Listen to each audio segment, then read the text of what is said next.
Yeah, following for the first time, subscribe. So we have also metallic patterns.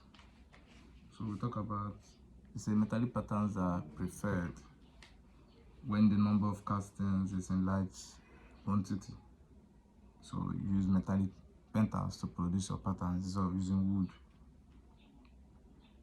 So because wood patterns are affected by moisture, so but metallic patterns don't have any issue with moisture or anything. So the main disadvantage why people don't normally use metallic patterns is just because of the cost. So metallic patterns are almost costly and they weigh very high, weight, and they have tendency to rust, so they can rust most times. So, but there are some preferred metal materials you can use. Yeah, you can use in your pattern making. Like you can use a cast iron, you can use brass and bronze, you can use the aluminum alloys in making your patterns.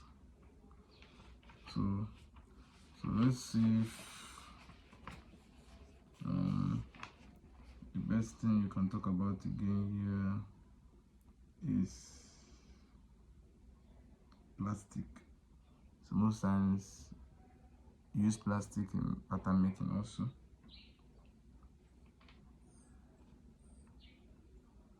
So now they say why use plastic? Because of the lightweight. So they're always lighter.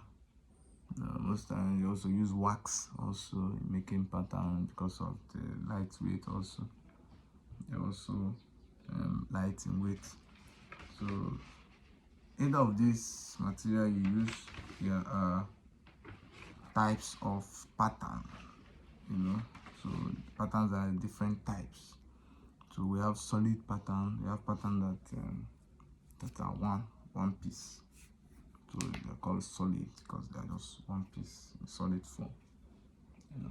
They're just one piece. So we have two-piece or split pattern. So pattern that has the difference that has the cope and drag, clamp together, the cope, the drag. So those ones are two-piece pattern. Then we have multi or loose piece pattern. So the pattern that has more than 4 shapes that you can bring together to form one shape. So they are multi-piece or loose piece pattern. We have match plate patterns. Pattern that it's just like a pasting pattern that just one surface is where you need, so you paste and take. So we have follow board pattern that's on the board already. Follow. You have a gated pattern that has its own gating system already. It comes with its own gating system. So you have sweep pattern, we have skeleton pattern, we have segment or part pattern, different segments. So these are the different types of pattern we have here. So I can still show you anyway. I can still show you example of a solid pattern. This is an example of a solid pattern. This is how it looks like, solid pattern. So we talk about multi or loose pattern. So we have two-piece pattern. So this is example of a two-piece pattern. It's in two-piece. So that's an example of two-piece pattern. So we have multi or loose pattern. So this one. It's multi-piece or loose pattern. So it's 3 segments of pattern. We also have match plates pattern. So this match plate pattern is pattern that you make with machine, doing machine molding, just like example people who mold block. So those shape they are patterns, so we call them match plate pattern. Example of match plate pattern. So it's used in block industries. You can use in making. The machine we have the pattern already in it. So those are the match plate pattern. Then we have our gated pattern. So this is your gated pattern. I'm showing.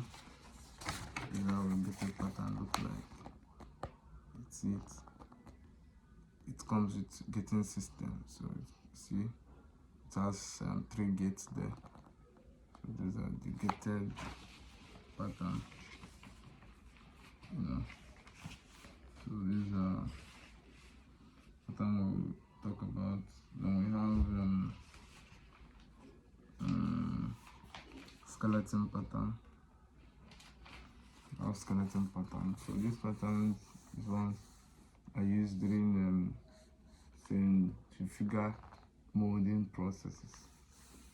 So it's a pattern making you do during pressure. So you use pressure to make those patterns. So it accepts the sand under pressure. Then the sand takes the shape of the pattern, then leaving a curved and baked surface that will look like a permanent mold. So we have segmental pattern. This type of pattern we call it segmental. Pattern. So when you have all these patterns, we talked about your pattern allowances. You have to